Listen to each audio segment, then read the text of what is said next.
World Mission Foundation for giving me the opportunity and empowering me to help.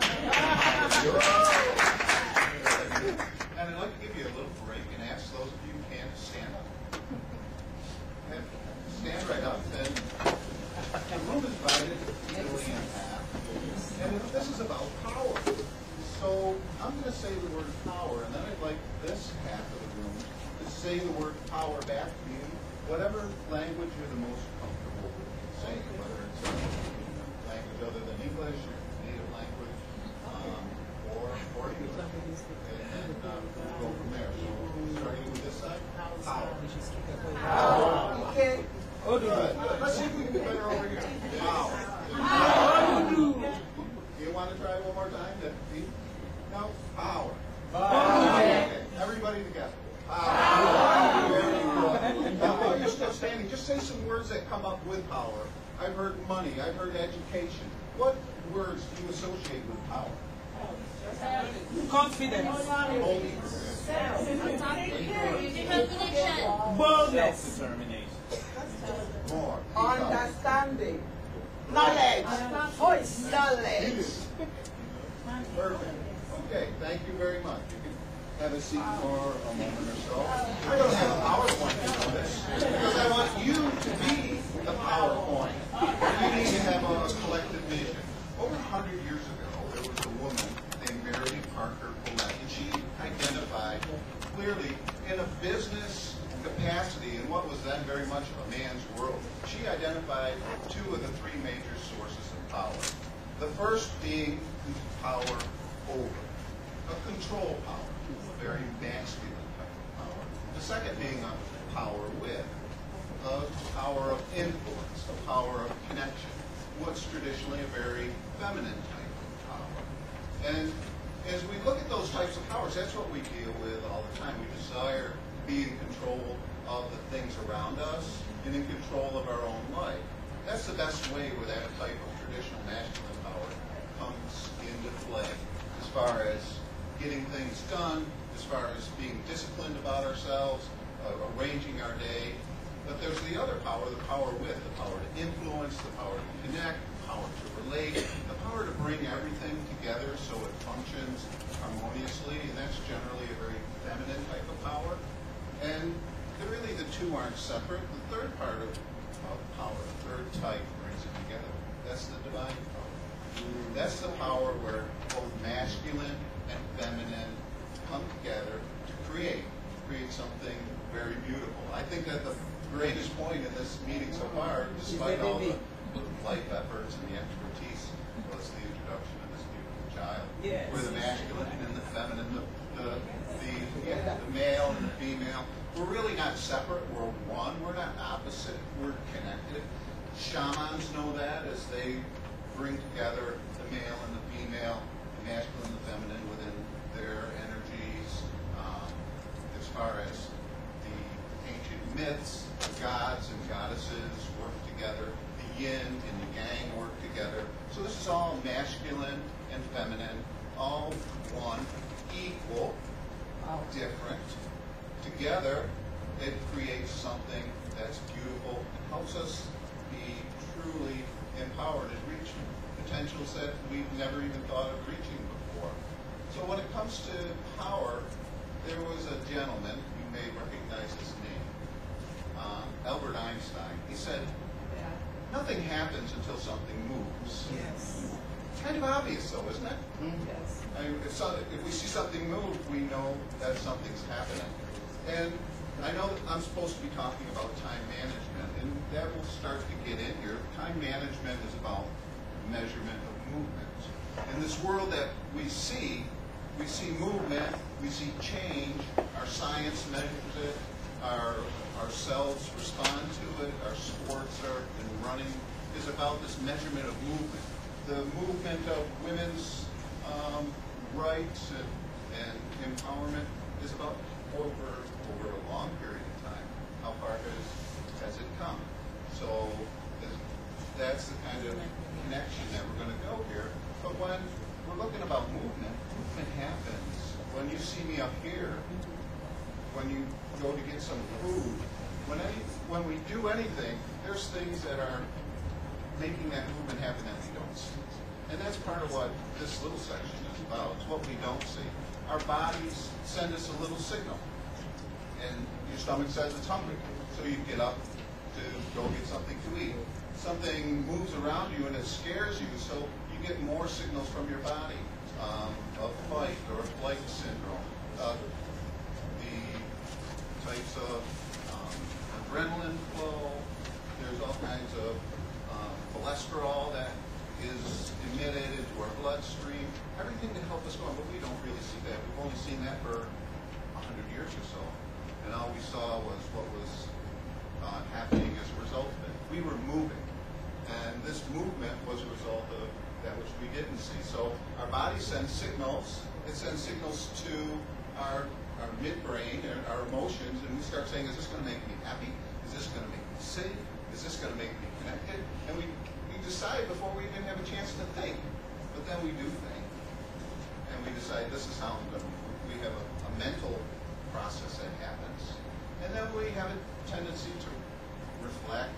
We have a long view of the arc of history, and we see how it moves. And we decide what kind of a vision, what kind of a plan is possible for us. And we start to move toward that vision. That's what we're doing here today. We're moving toward a vision. I'm moving toward a vision personally, but we're also moving toward it collectively. And the more that we share that vision, the more that we're empowered as well. So what I'm looking at is that there's things that are moving that we don't see, and they result in movements that are much more clear to see and much more part of where we're going as we build the world that we're building. But if you think about where our body even comes from, that's a big challenge too. Where did it all start? Because the first movement that we measure is we move in 4 ways. We get started, we sequence, which is prioritize, we synchronize, which is we move together and we multitask, and then we synergize, which is where we're really flowing in a very mutually supportive pattern. Catalytically, if you are a chemist, if you're a flock of geese flying south, you're in the right formation. So there's different ways to move, but the first one is getting started. And everybody has a different idea, both of how we got started. It could be creation was the way that we got started. Evolution was the way that we got started. A Big Bang was the way that we got started. How did we get started? Is something that is just a part of this unseen. And you can't think about a vision and think about creation without thinking about the kind of movement that we're stepping into. When we're born, everything is already moving. So we're stepping into something that's already been here.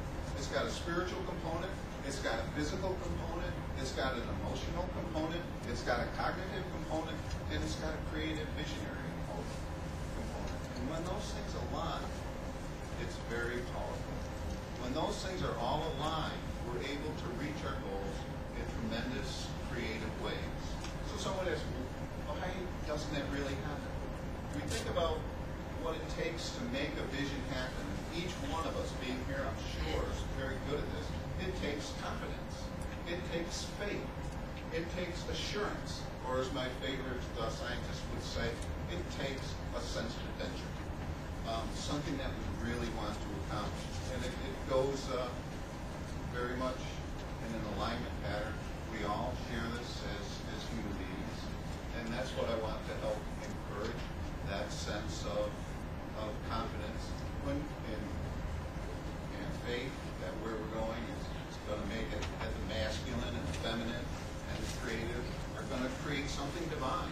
Not only for the top level, not only for the developed world, but for the emerging markets, for those that seem left out, as each one of us takes our place in confidence and in action. We're going to move in the direction, we're going to manage our time really appropriately. But we might ask, why don't we have all this confidence? What happens? The flip side of the point of confidence, I like to say, is courage. Even if you know you can do something, sometimes you get knocked down, but you get up again if you have courage.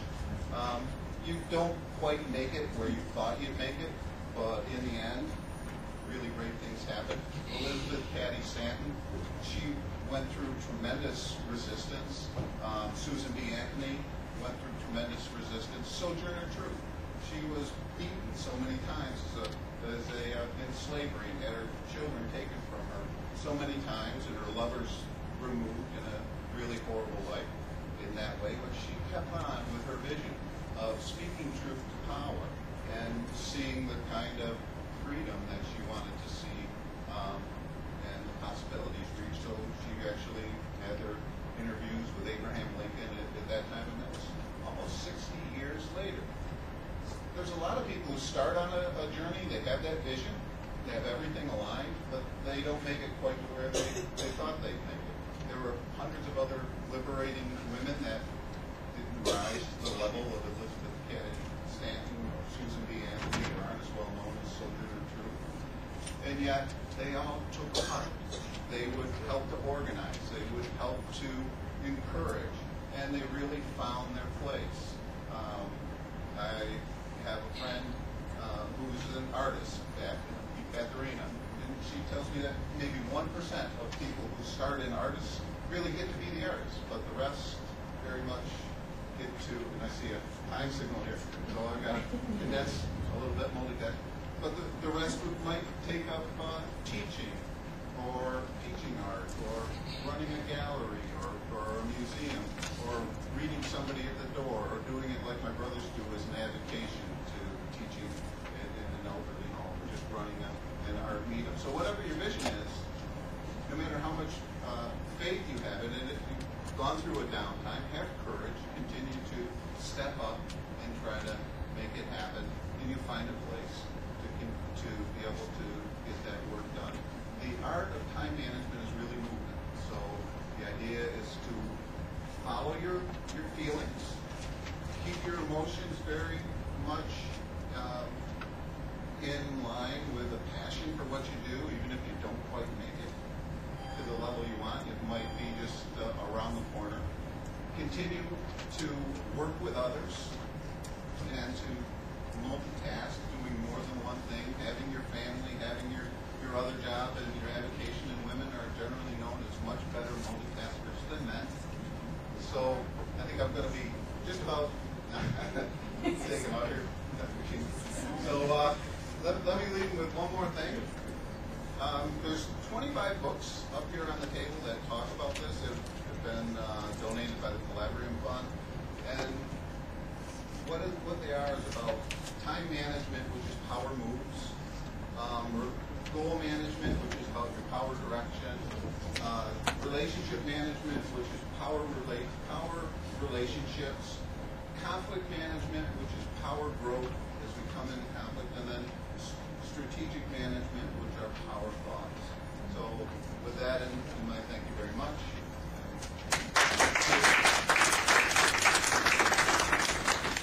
We put our hands together again for him.